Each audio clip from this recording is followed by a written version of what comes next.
اللہ علیہ نے بدعا دی تھی کہ شیعہ قیامت تک ماتم کرتے رہیں گے، شیعہ آخر کیوں سینہ کو بھی کر رہے ہیں؟ یہ میں سنیوں سے پوچھتا ہوں کہ شیعہ کیوں سینہ کو بھی کر رہے ہیں؟ میرے آفس میں وہ 5-6 سنی اکٹھے ہو کے آگے، تو میں نہیں جانتا تھا کہ یہ میرے لیکچرز دیکھتے ہیں. کچھ اہل حدیث تھے، کچھ دیوبندی تھے، کچھ بریلوی تھے. وہ دوسرے آفس سے آئے کہ جی انجینئر صاحب کے ساتھ چائے پی لیں. تو انہوں نے مجھ سے یہی سوال کیا کہ یہ شیعہ کیوں پیٹ رہے ہیں اور کس کو پیٹ رہے ہیں؟ میں ہے تو انہوں پیٹ رہے ہیں. اچھا، ان سب نے نا ایک کہکا بلند کیا.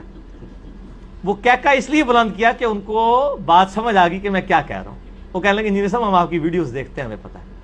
میرے بھائی، جب آپ صلی اللہ علیہ وآلہ وسلم کی وفات کے بعد حضرت حسن کو زہر دے دیا گیا، سیدنا حسین کو ان کے گھر والوں سمیت شہید کر دیا گیا، مولا علی تینوں خلفاء کے ساتھ وزیر کی حیثیت سے رہے، جب حضرت علی کی باری آئی تو لوگ تلواریں اٹھا کے ان کے اوپر چڑھ دوڑے. جب آپ اہل بیت کے ساتھ کنٹینیوس یہ معاملہ، اور پھر صلح حسن کے بعد سے لے کے 60 سال تک ممبروں پہ سب و شتم حضرت علی پہ ہوتا رہا، تو سر اس کا ریونج بھی تو سامنے آئے گا نا.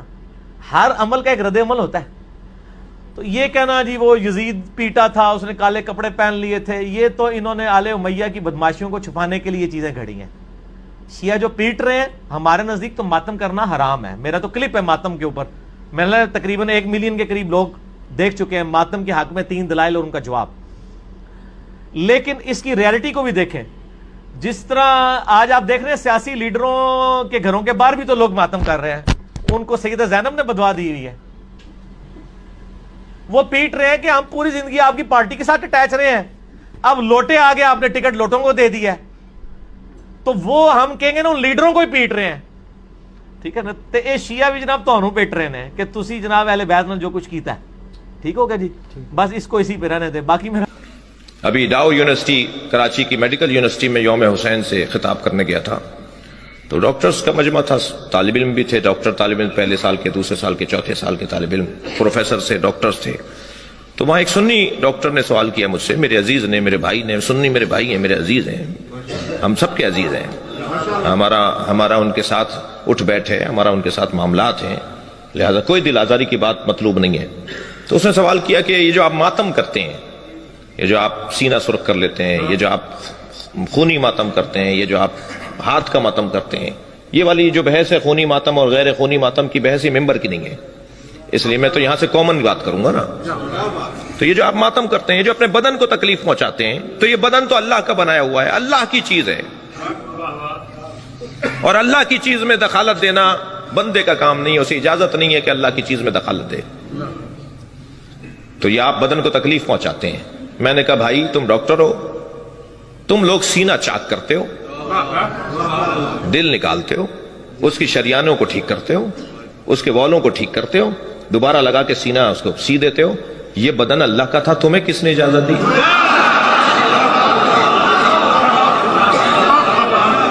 یہ اللہ کی امانت تھی، تمہیں کس نے اجازت دی؟ تو کیا جواب آتا ہے تمہارا؟ جواب یہ آتا ہے کہ بڑی مصلحت کی خاطر، اس کی حیات کی خاطر، اس کی زندگی کی خاطر ہم اس کے سینے کو چاک کرتے ہیں، اسے تکلیف پہنچاتے ہیں، دوبارہ اس کے دل کو ٹھیک کر دیتے ہیں، اس کا بدن دوبارہ سے زندہ رہے، دیر تک زندہ رہے. مصلحت زیادہ ہے، مفسدہ کم ہے. میں نے کہا یہی جواب ہمارا بھی ہے. ہم جب اپنے سینے پہ ہاتھ مارتے ہیں تو لوگوں کو حسین کی طرف توجہ دلاتے ہیں، اور اگر حسین کی طرف توجہ ہو گئی تو ساری خوبیوں کی طرف توجہ ہو جائے گی. مقصد ہمارا بڑا ہے، ہم اپنے بدن کو تکلیف پہنچا کے بڑے مقصد کی. شہید زندہ ہوتے ہیں اور زندہ کا ماتم کیوں کرتے ہیں؟ مجھے تو آج تک مسلمانوں کی پالیسی سمجھ میں نہیں ہے. ہم ماتم کریں تو کہتے ہیں زندہ ہیں، ہم مدد مانگے تو کہتے ہیں مردہ. اگر ہم کہیں گے یہ زندہ ہے تو پھر کہتے ہیں کہ نہیں جی مدد مانگتے ہو، یہ تو مردہ ہے.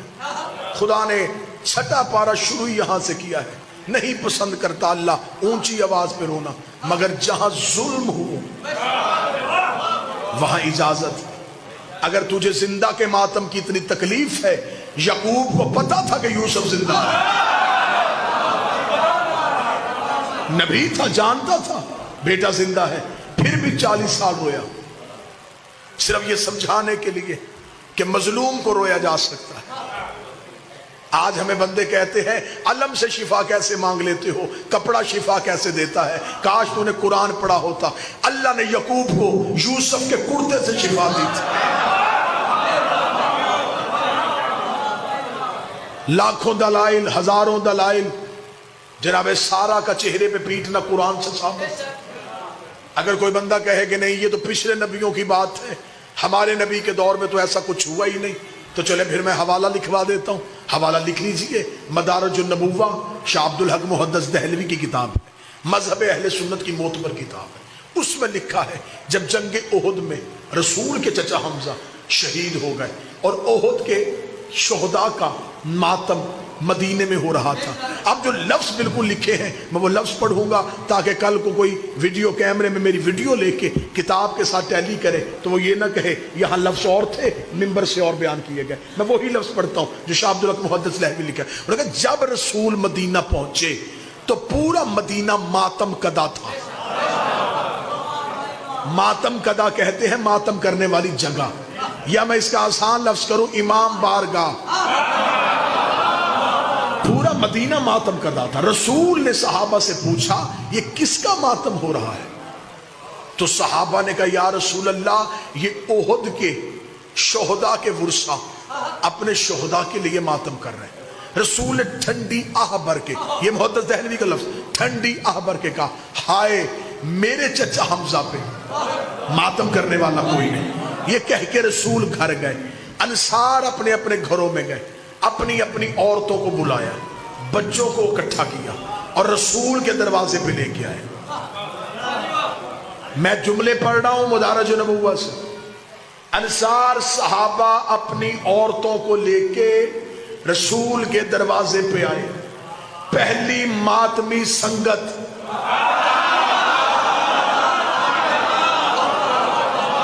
صحابہ کے گھروں سے نکلی، رسول کے دروازے پہ آکے صحابہ کی عورتوں نے اونچی آواز سے رسول کے چچا حمزہ پہ آہو فریاد کرنا شروع کی۔ محدث دہلوی کہتے رسول اندر تھے، رسول نے پوچھا یہ میرے دروازے پہ کون رو رہا ہے؟ بتایا گیا یا رسول اللہ یہ انصار کی عورتیں اپنے گھروں کو چھوڑ کے آپ کے چچا حمزہ کا ماتم کرنے کے لیے آئی ہیں۔ جملے محدث کے نہ ہو میں گردن کا لہو دوں گا۔ شاہ عبد الحق کہتا ہے رسول نے مصلی پہ دعا کی ہاتھ بلند کر کر میرے اللہ جو میرے چچا کو رونے کے لیے انہیں بھی بخش دے، ان کی اولاد کو بھی بخش دے، ان کی اولاد کو بھی بخش دے، انہیں بھی بخش، ان کی اولاد کو بھی بخش، ان کی اولاد کو بخش۔ ہر عبادت ایک نسل بچاتی ہے، حسین کا ماتم 3 نسلیں بخشوا دے۔ سنی کتاب سے دلیل، ایک اور دلیل سن لو جلدی جلدی۔ اب ایسے کرنی کو خبر ہے نبی زندہ ہے، صرف نبی کا دانت زخمی ہوا ہے، ٹوٹا نہیں۔ آج کے بعد نہ کہنا نبی کا دانت ٹوٹا، ٹوٹنا عیب ہے، رسول بے عیب۔ دانت ٹوٹ جاتا چہرے میں نقص آ جاتا، جہاں نقص ہو وہ کامل نہیں ہو۔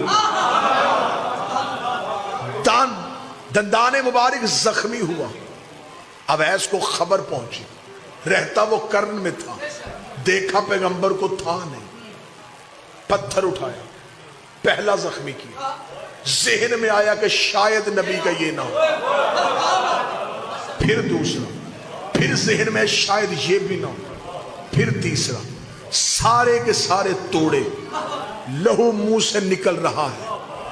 نبی بیٹھے ہیں مدینے میں، یکدم نبی کے جسم میں جھرجھری آئی۔ صحابہ نے کہا یا رسول اللہ کیا؟ رسول نے دیکھا او میرے صحابیوں مجھے جنت کی خوشبو تمہارے گھروں سے نہیں کرن سے آ رہی ہے، مجھے جنت کی خوشبو کرن سے آ رہی ہے۔ صحابہ نے کہا یا رسول اللہ وہاں کون رہتا ہے؟ فرمایا اگر تم میں سے کوئی کرن جائے، وہاں میرا ایک عاشق ہے، اس کا نام اویس ہے، اسے میرا سلام کہنا۔ میں بات سمجھا ہی نہیں سکا۔ محمد وہ ہے جسے اللہ سلام کر رہا ہے، نبی وہ ہے جو اپنے عاشق اور اپنے ماتمی کو سلام کر رہا ہے۔ نبی نے کسی صحابی سے نہیں کہا کہ جلدی جاؤ تیز رفتار گھوڑا لے کے جاؤ اویس کو گرفتار کرو گرفتار کر کے لاؤ میں زندہ تھا. اس نے زندہ کی یاد میں ماتم کیوں کیا؟ نبی نے کہا اسے جا کے خوشخبری دو کہ تمہیں نبی سلام کہہ رہا ہے. چل نبی نے تو محبت میں کہہ دیا تھا خدا ہی کہہ دیتا کہ جسم میرا تھا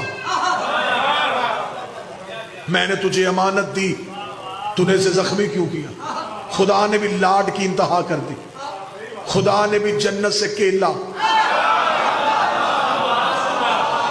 فرش پہ بھیج دیا کہ اب منہ میں دانت نہیں ہے غذا نرم چاہیے چبا نہیں سکتا جنت سے کیلا اویس کی محبت میں آیا. پھر تو مولوی کو مان لینا چاہیے نا عشق میں ماتم کرو لنگر کے انتظام خدا کرتا ہے. ماتم کے لیے ایک نہیں 1000 دلائل کے انبار لگائے جا سکتے ہیں لیکن جس نے نہیں کرنا ماتم رسم نہیں ماتم عشق. تیرا دل تڑپے کہ 2 ہاتھ سینے پہ مار اسے ماتم